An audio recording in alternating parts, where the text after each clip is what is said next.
Est-ce que tu as en ce moment un problème que tu fais semblant de ne pas avoir?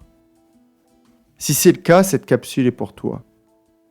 Charlotte a 42 ans et fin 2024, on a travaillé ensemble sur sa recherche d'emploi. Elle s'éteignait à petit feu dans son ancien poste. Elle a trouvé mieux, plus épanouissant. Elle a super bien rebondi. 1 an plus tard, à Noël dernier, je lui envoie un message pour prendre de ses nouvelles.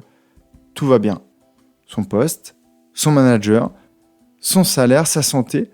À la maison avec son mari et ses enfants, c'est beaucoup mieux, sauf à son bureau. Elle me répond qu'elle profite des vacances de sa collègue pour respirer.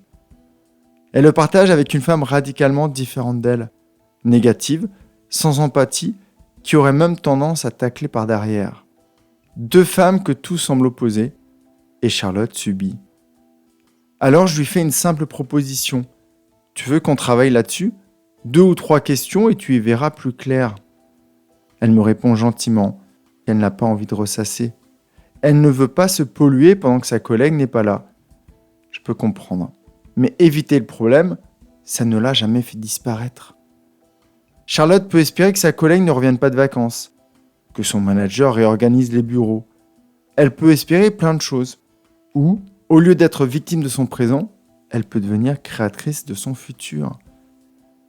Si elle m'avait dit oui, on aurait pu explorer ensemble des angles concrets, changer sa posture, poser des limites, modifier sa perception de la situation.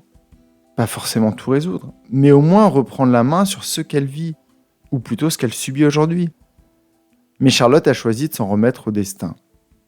Espérer, c'est rarement une bonne stratégie. Alors avant de passer à la suite de ta journée, je t'invite à une petite pause. Est-ce qu'il y a dans ta vie, en ce moment, une situation que tu évites de regarder en face? Un inconfort que tu mets sous le tapis en espérant qu'il se règle tout seul? Pas besoin de tout résoudre ici et maintenant. Juste nomme cette situation. C'est par là que tout commence. Se faire accompagner, c'est ça. C'est mettre de la conscience sur ce que tu vis et avoir quelqu'un qui t'aide à trouver des solutions. Alors si tu sens qu'il y a quelque chose à débloquer, on en parle quand tu veux.